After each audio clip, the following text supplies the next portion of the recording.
Party is trying to sell to the country right now?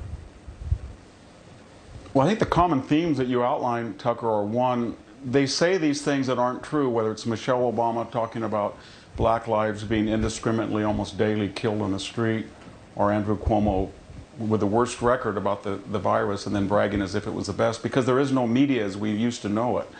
NBC, ABC, the network news, CNN, MSNBC, PBS, NPR, they're fused with the progressive movement in general and the Democratic Party in particular.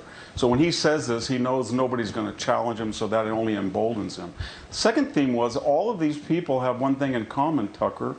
They're never subject to the consequences of their ideology. It's easy for Bernie Sanders to say he's for no bail because he has 3 homes. They're not going to. People aren't going to show up, criminals, hijack him when he walks out of his lakeside estate.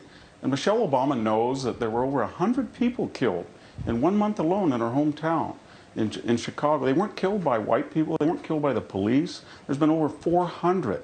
She knows that. She knows, as you said, there were 9 killed last year by the police and 8 African Americans perhaps this year.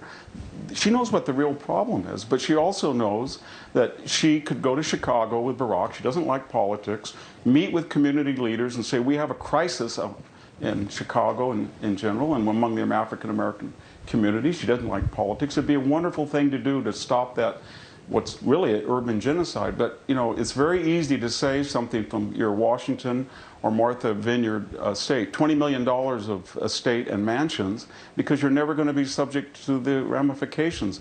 Black Lives Matter is not going to show up outside of her mansion, and there's not going to be an inner city shooting match right outside Martha's Vineyard.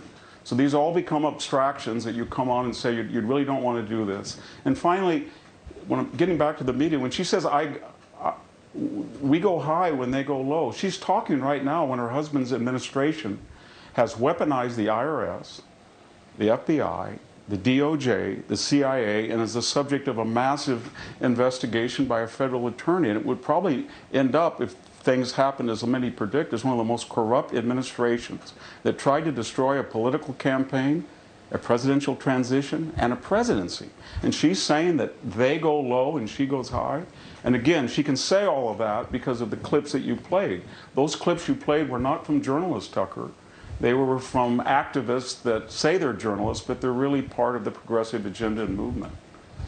It's completely distressing. I don't think I've heard it as nicely summed up as that. Professor, I appreciate your coming on tonight. Thank you for that. Thank you for having me.